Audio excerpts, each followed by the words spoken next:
देखो अब हम बात करते हैं किस पे, ड्यूल सिंप्लेक्स एल्गोरिथम पे। ड्यूल सिंप्लेक्स एल्गोरिथम क्या है और ये किसके लिए यूज होगी, जब वो बोलेगा तुमसे तभी ये यूज होने वाली है तुम्हारी, ठीक। उसमें क्या है, हम डायरेक्टली क्वेश्चन पे बात करेंगे, क्योंकि अगर हम मेथड बताएंगे तो थोड़ा बहुत ज़्यादा टाइम लग जाएगा और मैं क्वेश्चन से डायरेक्टली सारी चीज़ें उसी में समझा दूंगा। तो ड्यूल एल्गोरिथम क्या है कि कोई तुम्हारे पास क्या दी हुई है, एक एलपीपी दी हुई है। जो एलपीपी क्या है तुम्हारे पास, ये प्रीमल प्रॉब्लम में है। किसमें प्रॉब्लम में है, ये प्रीमल। तो इस पर तुम्हें ड्यूल लगाना है। ड्यूल लगाने के लिए उसका क्या प्रोसीजर है, देखो प्रोसीजर सबसे पहले क्या बनाओ, सिंप्लेक्स टेबल ही बनाओ। सिंप्लेक्स टेबल कैसे बनाएंगे, वही कि जो तुम्हारी प्रीमल प्रॉब्लम है उसको स्टैंडर्डाइज कर लो। स्टैंडर्डाइज कैसे करेंगे कि अगर मिनिमम है तो मैक्सिमम, मैक्सिमम है तो मिनिमम। दूसरी चीज एक और यहाँ पे कि देखो मैक्सिमम टाइम ये मिनिमम में ही मिलने देगा तुम्हें, जो जब तुम्हें क्या लगवाएगा तुमसे, ड्यूल सिंप्लेक्स एल्गोरिथम को लगवाएगा। तो सॉल्यूशन पे बात करते हैं। देखो सॉल्यूशन यहाँ पे क्या है कि मिनिमम दिया हुआ है तो इसे किसमें कर लो, मैक्सिमम में कन्वर्ट कर लो। तो मैक्सिमम क्या होगा, जेड डैश, और किसके बराबर होगा, माइनस के जेड पी के, यानी कि कितना आएगा, माइनस के 3x1 और माइनस के x। कोई दिक्कत। और यहाँ पे क्या है, ये x1 plus x2 greater than equal to 1, 2x1 plus 3x2 greater than equal to 2। ये क्या रहेगा तुम्हारा, एज इट इज ही रहने वाला, क्योंकि स्टैंडर्डाइज करना है। स्टैंडर्डाइज में क्या होंगे, left and right hand side क्या होती है हमारी, पॉजिटिव होती है, ठीक है।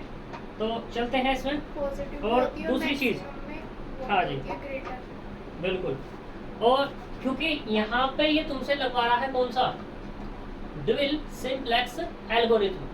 तो ड्यूल की मैंने तुम्हें कंडीशन बताई थी, क्या कंडीशन बताई थी कि अगर तुम्हारे पास मैक्सिमाइजेशन है तो यहाँ पे जो कंस्टेंट है वो कैसी होनी चाहिए, लेस देन इक्वल टू की।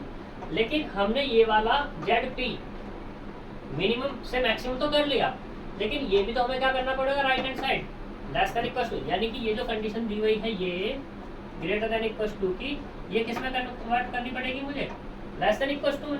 तो सर मैक्सिमम में तो ग्रेटर देन होती है ना, लेस देन मिनिमम में ग्रेटर होती है, मिनिमम में। तो हमें क्या करना पड़ेगा, यहाँ से माइनस से मल्टीप्लाई करनी पड़ेगी। तो कितना आएगा, माइनस के x1 माइनस के x2 less than equal to -1, और यहाँ पे कितना 2x1 माइनस के 3x2, ये माइनस है, और less than equal to minus के 2, और यहाँ पे x1 x2 greater than equal to 0।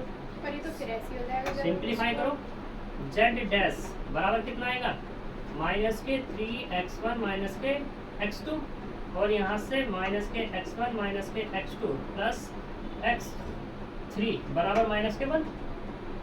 Less than है तो ऐड करना पड़ेगा एक वेरिएबल, तभी बराबर होगा। ऐसे यहाँ पे माइनस के 2x1 माइनस के 3x2 प्लस 0x3 और प्लस के x4 इक्वल टू माइनस के 2, और यहाँ क्या कर दो 0x4 कर दो। कोई दिक्कत, सर स्टैंडर्ड फॉर्म बनाने के लिए तो आपको बताया था कि ये प्लस में करना होता है। हाँ लेकिन यह ड्यूल की बनानी है, ड्यूल में यही तो चेंज है।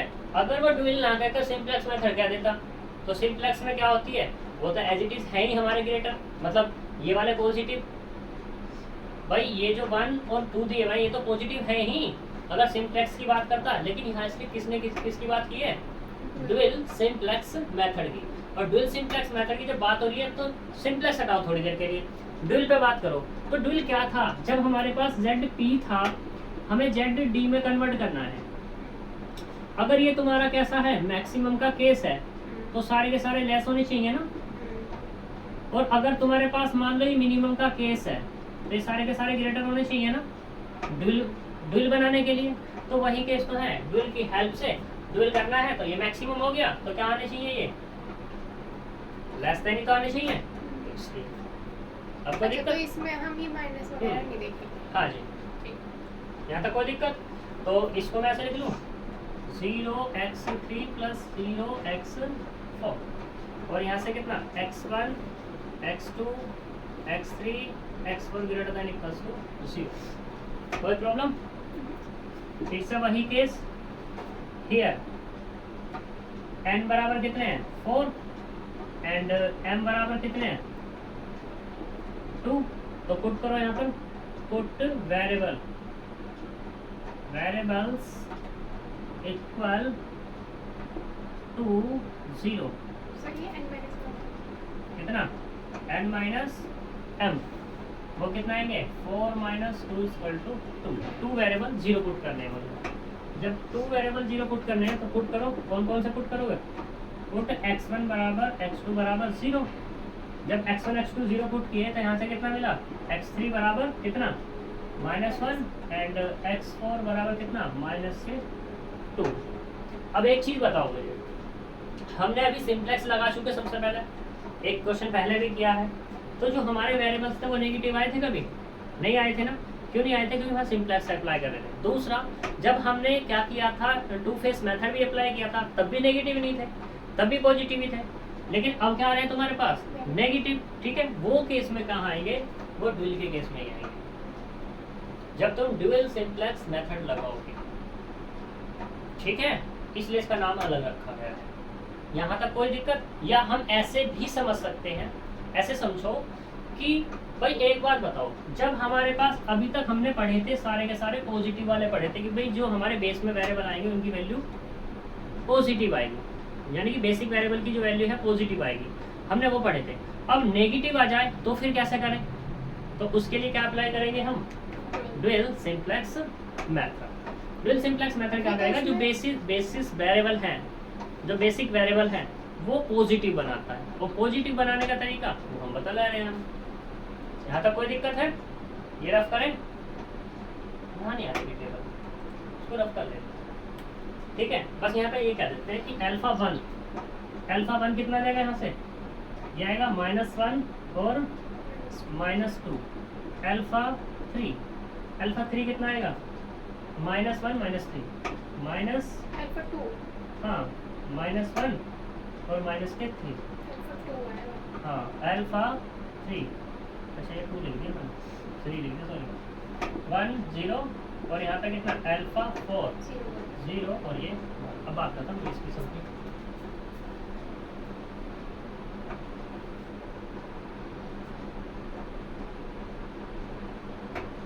तो देखो टेबल का प्रोसीजर वही है जो पहले था, बस थोड़ा सा चेंजेस था, वो जो हो चुका है। तो यहाँ पे कितना आएगा? ये वाला B, ये वाला CB, ये वाला CJ और ये वाला XB। कोई दिक्कत?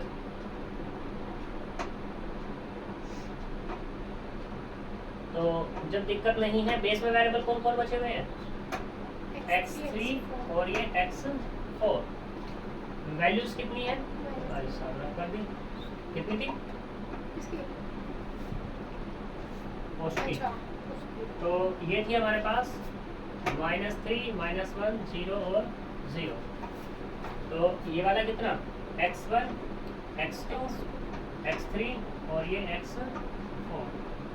कोई प्रॉब्लम है तक? अब बेस वैल्यूज कितनी आएगी? 3 4 0 और ये 0 और यहाँ x भी, इसकी वैल्यू कितनी आई हमारे पास? -1 और -2। वेक्टर्स लिखो, -1 -2, ये वाला 1 सॉरी माइनस के 1 -3 1 0 0।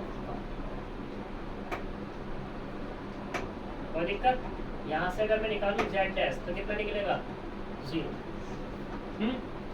डेल्टा j निकाले तो कितना आएगा यहाँ से? -3 -1 0 और 0। तो दिक्कत? हम लगा रहे हैं यहाँ पे ड्यूल। क्या लगा रहे हैं? ड्यूल। जब ड्यूल लगा रहे हैं तो हमें क्या करना पड़ेगा?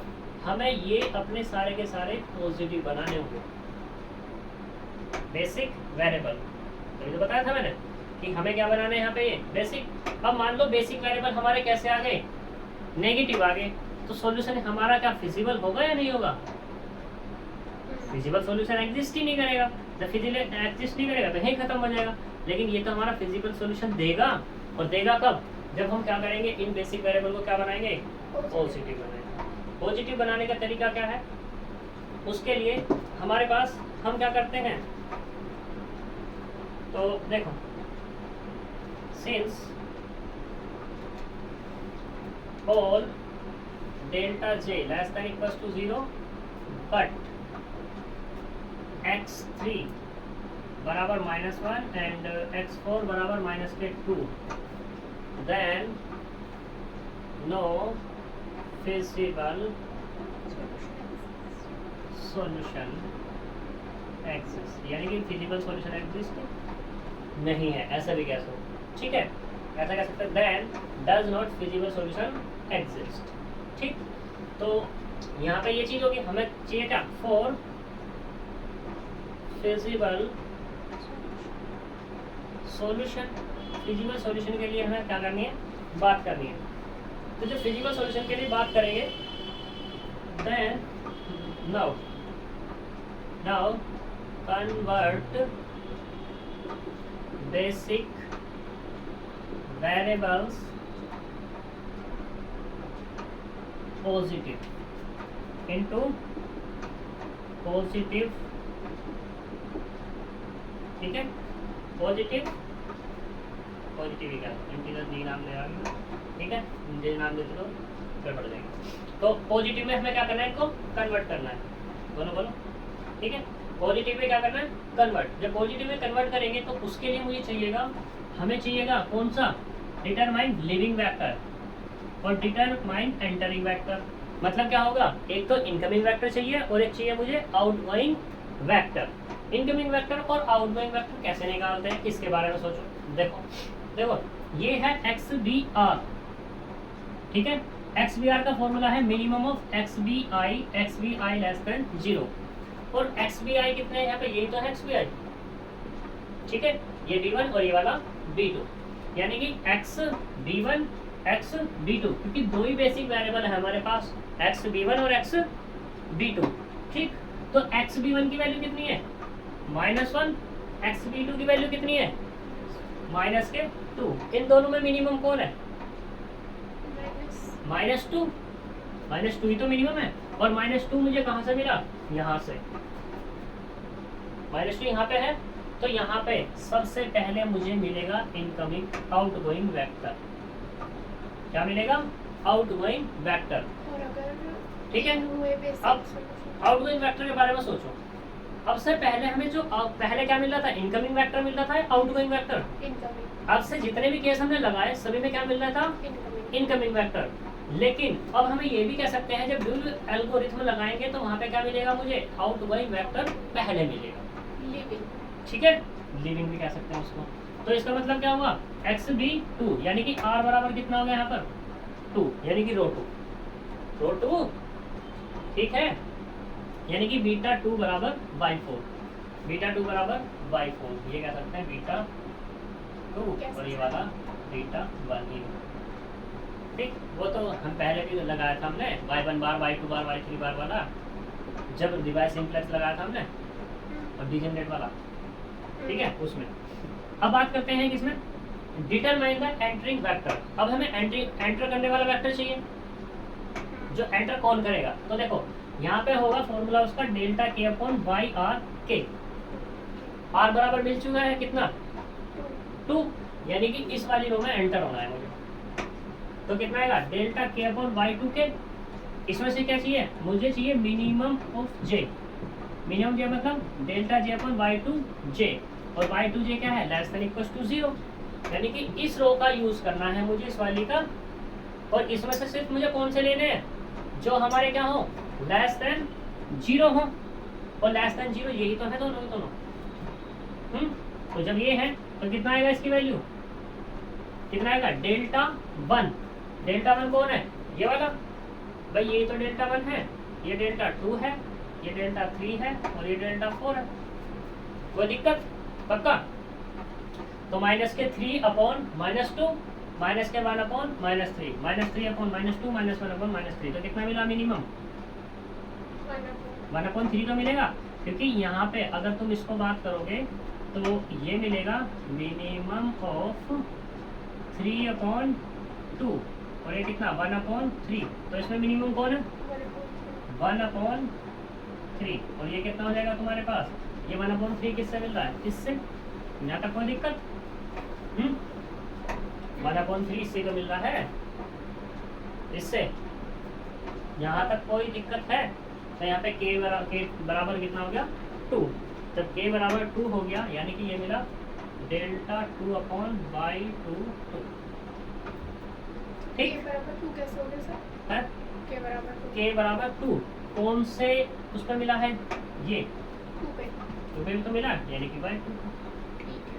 ठीक है ना, तो अल्फा 2 बराबर बाई 2 यानी कि अल्फा 2 बराबर ये जो है हमारे पास बाई 2, यहाँ तो मैंने इसने बाई 2 बाई 3 गया, मैंने तो x1 कहा हुआ है। ठीक है ना, तो क्या आ जाएगा यहाँ पर ये उसमें बीटा ले लिया और हाँ x2 आ जाएगा। कोई दिक्कत है यहाँ पर, ये भी x है। यहाँ तक कोई प्रॉब्लम है नहीं है। तो अब हमें चाहिए क्या, मिनिमम चाहिए था। तो मिनिमम क्या मिला मुझे, ये वाला, यानी कि एंटर कहाँ होंगे, यही तो एंटर होंगे। आई बात समझ में, पक्का। देखो ये तो था इसका प्रोसीजर। अब डायरेक्टली सिंपल सिंपल से एक बात सोचो। डायरेक्टली बात क्या है, मुझे चाहिए पहले क्या, आउटगोइंग वेक्टर। आउटगोइंग वेक्टर चाहिए, इन दोनों में मिनिमम कौन, बाहर सीधे। ठीक है, यानी कि इस रो का हमें यूज करना है। अब मुझे चाहिए आउटगोइंग वेक्टर, इसको डिवाइड करो इससे, इसको डिवाइड करो इससे, इनमें मिनिमम कौन, ये वाला हो गया एंटर, ये डायरेक्टली। ठीक है, तो अब यहाँ पे की एलिमेंट कौन बनेगा, बन जाएगा ये, पक्का। चले आगे। पर सर ये पॉजिटिव नहीं कर देते? कौन सा, मतलब नहीं है हमें इससे कोई, हम नहीं है। डुएल लगा रहे हैं। नहीं आपने लिखा था ना बेसिक वेरिएबल में। तो ये बनाएंगे ना हम, ये तो बनेगा ना अब। अभी तो की एलिमेंट बना बस। और की एलिमेंट क्या करता है, 1 होता है। 1 बनाना होता है। कैसे बनेगा 1, -3 से जब क्या करेंगे तो ये हो गया पॉजिटिव। ठीक है, रब कर दें इसको।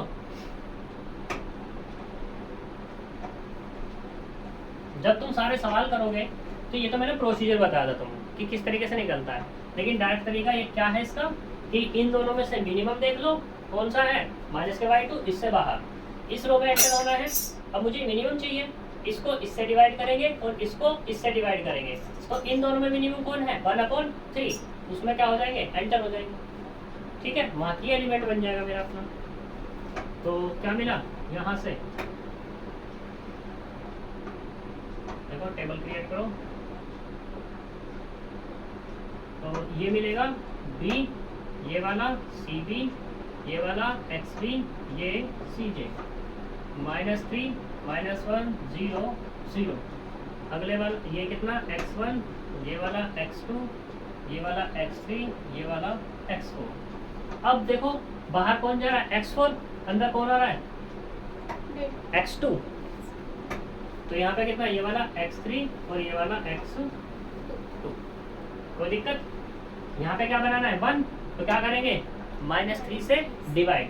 जब -3 से डिवाइड करेंगे तो ये कितना मिला 2/3, और ये वाला भी कितना 2/3, ये वाला कितना 1, ये वाला 0 और ये माइनस के 1/3।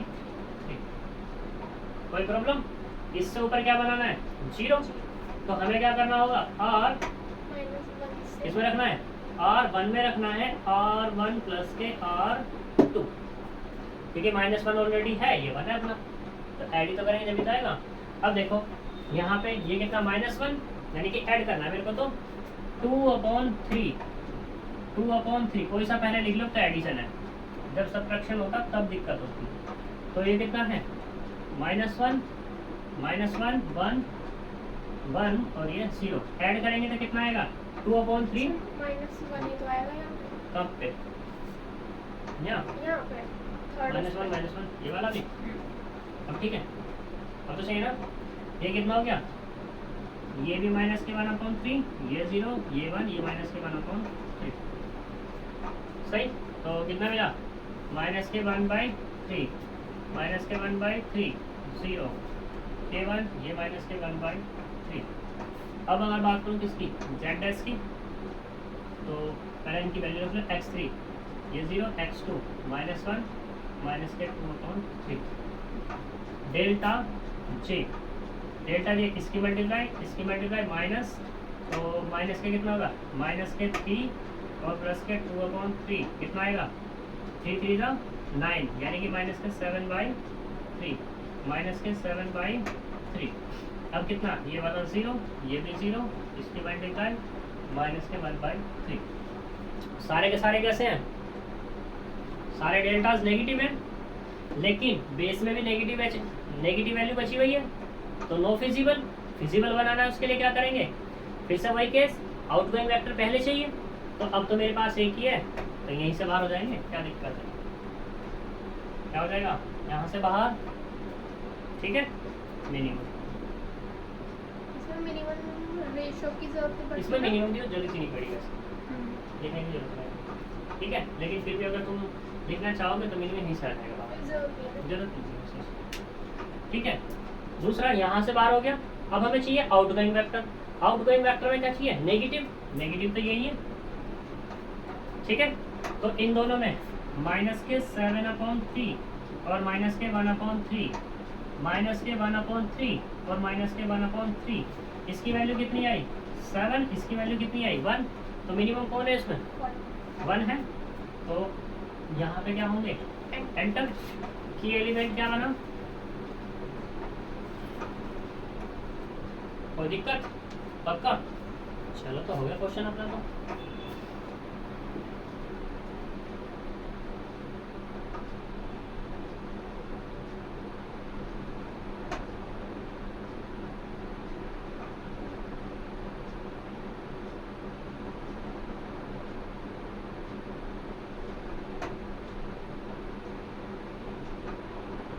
अब देखो कौन बाहर जा रहा है, बाहर कौन जा रहा है x3, अंदर कौन आ रहा है x4, दोबारा आ गया, कोई दिक्कत नहीं है। ये वाला x4 और ये वाला x2, वैल्यू कितनी है, ये 0, ये माइनस के 1। मुझे क्या बनाना है यहाँ पे 1 बनाना है, तो कब बनेगा 1, जब क्या करूँगा -1/3 से डिवाइड कह दो या -3 से मल्टीप्लाई कह दो, जैसे चाहो। तो कितना मिल जाएगा, ये वाला 1, ये 1, ये वाला 0, ये माइनस के 3, ये वाला 1। कोनो डाउट, इससे नीचे मुझे क्या चाहिए 0 चाहिए, यानी कि मुझे R2 में रखना है R2 माइनस तो ऑलरेडी प्लस करेंगे 1/3 R1, ये वाला, ठीक है। यानी कि क्या करो एज इट इज ऐड कर दो ना इनको, ठीक है। जब ऐड करेंगे तो कितना है, गड़बड़ हो जाएगी, गड़बड़ हो जाएगी। R2 देखो कितना है 2/3, 1, 0 माइनस के 1/3। हमें ऐड करना है, इसमें कितने की मल्टीप्लाई करते हैं 1/3 की, 1/3, 1/3, 0 -1 और 1/3 ऐड करना जी, कितना मिला 1, 1, 1 -1 0, ये कितना मिला 1, 1, 1 -1 0। कोई प्रॉब्लम, कितना आया -1, z डैश डेल्टा से इसकी इसमें मल्टीप्लाई, और कितना मिलेगा -2, इसकी इसमें मल्टीप्लाई कितना -2 यानी कि 0, इसकी इसमें मल्टीप्लाई -1 यानी कि 0। कोई प्रॉब्लम, पक्का, सिर्फ कर दो, इधर ही लिख दो सब।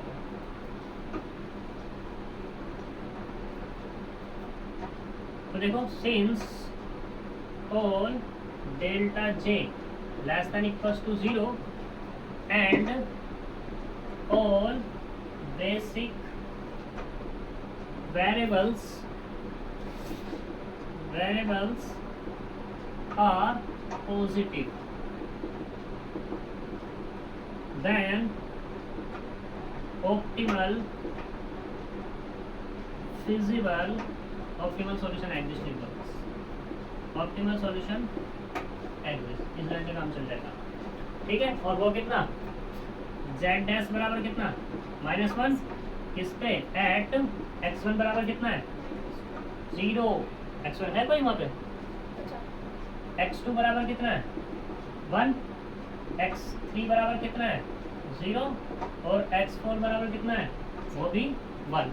लेकिन वही तो है, लेकिन हमारे पास तो क्या थे वहाँ पे x1 x2 वेरिएबल ही थे, x1 x2 थे, और z डैश निकला, ये हमें चाहिए क्या z, यानी कि मिनिमम ऑफ जेड पी बराबर कितना कितना, ये माइनस था ना, तो कितना जाएगा प्लस, और किस पे एट x1 बराबर 0 और x2 बराबर, ठीक है जी। ये हमारा ड्यूल एल्गोरिथम है। हाँ जी, ये हमारा ड्यूल एल्गोरिथम है। ये सॉल्यूशन प्रिमल, हमारे पास एलपीपी थी, ये एलपीपी थी, ये किसमें थी, प्रिमल में थी। इसका हमें सॉल्यूशन किया किससे, ड्यूल एल्गोरिथम से या ड्यूल सिंप्लेक्स मेथड से, सिंप्लेक्स मेथड से, वो ये सॉल्यूशन है इसका। हमें बाद में कुछ चेंज नहीं करना है, जैसे हमने वहाँ चेंज किया था ड्यूल का निकाल रहे थे, प्रिमल में चेंज कर रहे थे, ऐसा कुछ नहीं करना है। हमें तो प्रिमल को ही लेकर चलना है, ड्यूल का अप्लाई करना है बस। ड्यूल सिंप्लेक्स मेथड ये होता है हमारा, ठीक है। इसके एग्जांपल जितने भी हैं कर लेना। और दूसरी बात एक और, मेरे अकॉर्डिंग यहाँ से तुम्हें एक क्वेश्चन मिलना ही चाहिए, 7.5 मार्क्स मिनिमम, और 15 में आ गया तो मजे ही मजे। 3 में कभी नहीं जाएगा इसका। 3 नंबर में इससे अगर गया तो वो आएगा जो प्रिमल है, प्रिमल से ड्यूल कन्वर्ट करने के लिए। अब देखो इसको, इस चैप्टर का रेशो देखो, इस चैप्टर का रेशो जो है वो मेरे अकॉर्डिंग 7.5 to 10.5 है मिनिमम, और मैक्सिमम है कितना, 3 से 15, 3 से 18। हाँ जी, यानी कि मिनिमम तो मार्क्स 3 है, 3 आएंगे ही आएंगे। क्यों आएंगे, अगर पेपर हार्ड उसे बनाना हुआ तो 3 नंबर का डालेगा यहाँ से, कौन सा, प्रिमल को ड्यूल में कन्वर्ट करना। दूसरा इजी पेपर बनाना होगा तो ये तो डालेगा ही डालेगा, और 15 नंबर के क्वेश्चन को डाल देगा इससे। यही ड्यूल सिंप्लेक्स एल्गोरिथम। आई बात समझ में। तो यहाँ से तुम्हें देख सकते हैं कितने का है, 10.5 तो है ही है तुम्हारे, ठीक है जी। तो आज हमारी एलपीपी होती है खत्म, ठीक। एक लेक्चर ले लेंगे हम इसका, जो कंबाइन पूरी की पूरी एलपीपी जिसमें हम बताएंगे, ठीक, उसका नाम होगा मैराथन क्लास। अब वो तुम्हारी 3 घंटे की भी जा सकती है, 4 की भी जा सकती है, 2 की भी रह सकती है, कितनी भी बड़ी वो हो सकती है, क्योंकि उसमें पूरा का पूरा कंप्लीट एलपीपी आएगी। और वो एलपीपी तब आएगी, पहले हम अब बात करेंगे कॉम्प्लेक्स पे। कॉम्प्लेक्स चलिए पहले कॉम्प्लेक्स खत्म करेंगे, उसके बाद उसको लेंगे, ठीक है। तो मिलते हैं नेक्स्ट बुक के साथ।